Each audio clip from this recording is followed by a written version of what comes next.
पिया कटत नाही, पिया कटत नाही। रे मिलन तो है,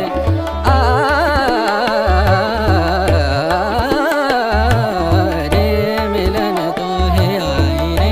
आई रे आई रे रे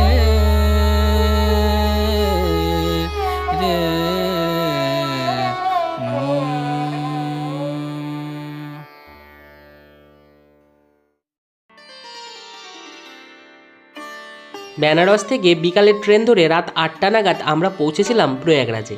আর ওখানে পৌঁছে এই হোটেলটায় আমরা উঠেছিলাম। এরপর ডিনার করে শুয়ে পড়লাম। আজ সারাটা দিন কি করবো আর কোথায় কোথায় ঘুরবো সেই সব প্রোগ্রাম গতকাল রাতেই সেরে নিয়েছিলাম। আজ তাই সকাল সকাল উঠে ফ্রেশ হয়ে বাইরে এসে একটা রিক্সা রিজার্ভ করে নিলাম, যে আমাদেরকে গোটা প্রয়াগরাজের যতগুলো দর্শনীয় জায়গা আছে বেশিরভাগগুলোই ঘুরিয়ে দেখিয়ে দেবে, কারণ আজকেই আমাদের এখান থেকে বাড়ি ফেরার ট্রেন আছে। ছেলেটির নাম ছিল মুকুল। সে প্রথমেই আমাদেরকে প্রয়াগের অন্যতম জাগ্রত সতীপীঠ ললিতা দেবীর মন্দিরে নিয়ে আসলো। এখান থেকে আমরা পূজার ডালা সংগ্রহ করলাম। ডালাতে অনেক রকমের ফুল দিল। আর একটি বিশেষ জিনিস দেখলাম, সেটা আমরা কালভৈরব মন্দিরে পুজো দিতে গিয়েও দেখেছি। সেটা হলো বন তুলসীর মালা, যে সবুজ রঙের মালা আপনারা দেখতে পাচ্ছেন রয়েছে। তার সঙ্গে শালুক ফুল দিল, আর দিল একটা বড় সাইজের নারকেল।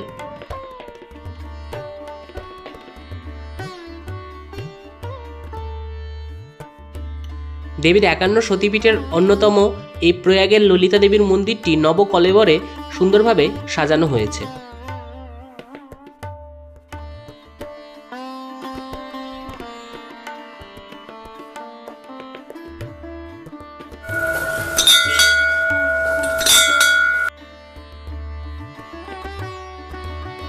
মন্দির চত্বরটি খুবই সুন্দর। ঢুকে ডান হাতে রয়েছে একটি হনুমানজির মন্দির এবং বাঁ হাতে রয়েছে একটি শিবজির মন্দির।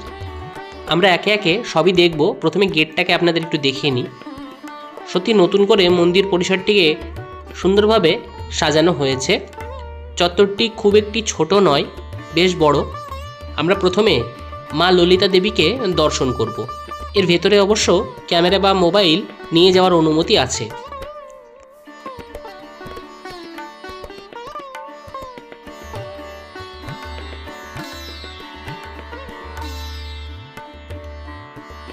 মন্দিরের একদম অভ্যন্তরে আমরা পৌঁছে গেছি। এখানে আপনাদের দর্শন করাবো মা ললিতা দেবীকে। মন্দিরের প্রধান পুরোহিতের হাতে আমরা পুজোর ডালাটি দিয়ে দিলাম। তিনি মায়ের পায়ে এই ফুল ছুঁয়ে প্রসাদী ফুল সমেত ডালাটি আমাদেরকে ফেরত দেবেন।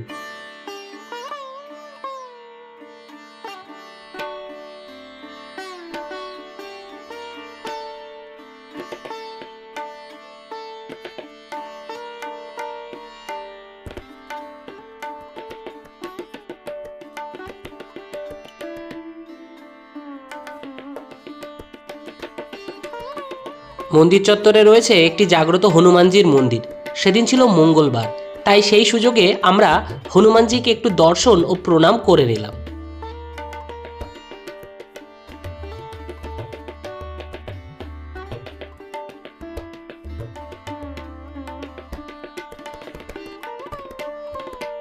মন্দির চত্বরেই রয়েছে একটি রাম সীতার মন্দির, সেটাও আমরা দেখে নিলাম।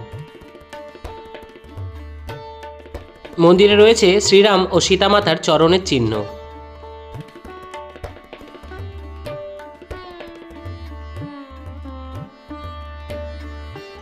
এছাড়াও এখানে রয়েছে একটি জাগ্রত শিবলিঙ্গ। ললিতা দেবী দর্শন করার পর আমরা চলেছি নবগ্রহ মন্দিরের উদ্দেশ্যে। যাবার পথে পড়ল রামকৃষ্ণ মিশনের প্রয়াগরাজ শাখা। এসে পৌঁছে গেছি নবগ্রহ মন্দিরে। মন্দিরের চত্বরটি দেখে নিন, কত কারুকাজের মাধ্যমে গোটা চত্বরটিকে সাজিয়ে রাখা রয়েছে। সেটা দেখতে দেখতেই তো আমাদের অনেক সময় লেগে গেল।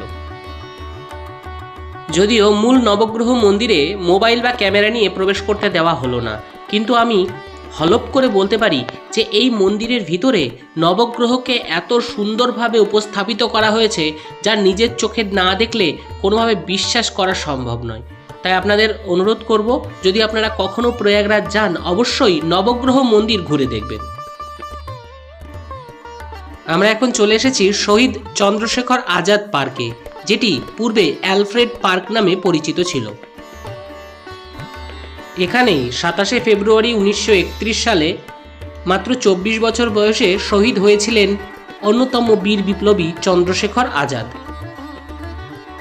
আত্মাহুতির স্থলে বানানো হয়েছে একটি পূর্ণ অবয়ব মূর্তি।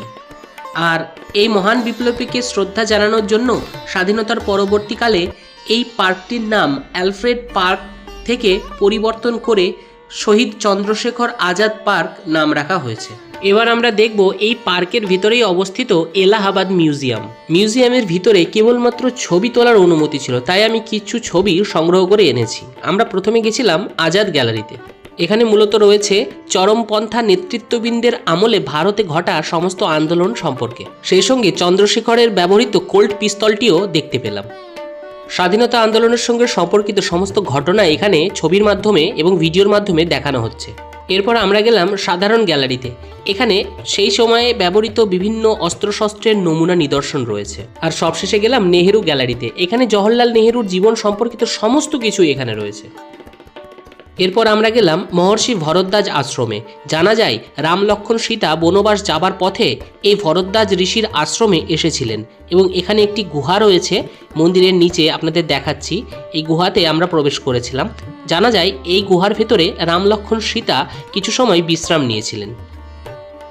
আশ্রমের দেয়ালগুলোতে চারিদিকে রামায়ণের কাহিনীতে সাজানো রয়েছে। মহর্ষি ভরদ্বাজ আশ্রম থেকে বেরিয়ে আমরা চলে এলাম আনন্দ ভবনে। জওহরলাল নেহেরুর পিতা মতিলাল নেহেরু এটি তৈরি করিয়েছিলেন। এই বাড়িতেই জন্ম হয়েছিল জওহরলাল নেহেরু সহ ওনার সমস্ত ভাই বোনেদের। সেই সাথে এই বাড়িতেই জওহরলাল নেহেরুর বিবাহ সম্পন্ন হয়েছিল। তারপর এখানেই ছোট থেকে বড় হয়েছিলেন ইন্দিরা গান্ধী। এমনকি জওহরলাল নেহেরুর মৃত্যু হয়েছিল এই বাড়িতেই। এবং এই বাড়ির ঠিক দরজার সামনে একটি জায়গা নির্দেশিত করা রয়েছে, যে জায়গাটিতে একটি বেদি বানানো রয়েছে। জানা যায় জওহরলাল নেহেরুর মৃত্যুর পর তার শায়িত মৃতদেহটি এখানেই রাখা হয়েছিল। আনন্দ ভবন থেকে বেরিয়ে আমরা চলে এলাম শ্রী অলপ শঙ্করী শক্তিপীঠ মন্দিরে। মনে করা হয় এটি দেবী সতীর 51 সতীপীঠের একটি অন্যতম পীঠ। পুরাণ মতে এখানে দেবীর হাতের আঙুল পড়েছিল।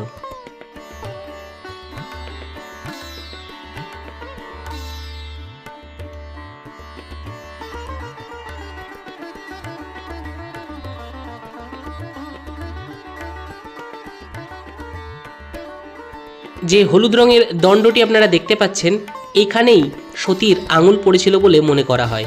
এই সতীপীঠটি খুবই জাগ্রত। শ্রী অলপ শঙ্করী দর্শন করার পর এবার আমরা চলেছি ত্রিবেণী সঙ্গম ঘাটের দিকে, যেখানেই পৃথিবী বিখ্যাত মহাকুম্ভ মেলা ও সঙ্গম স্নান অনুষ্ঠিত হয়।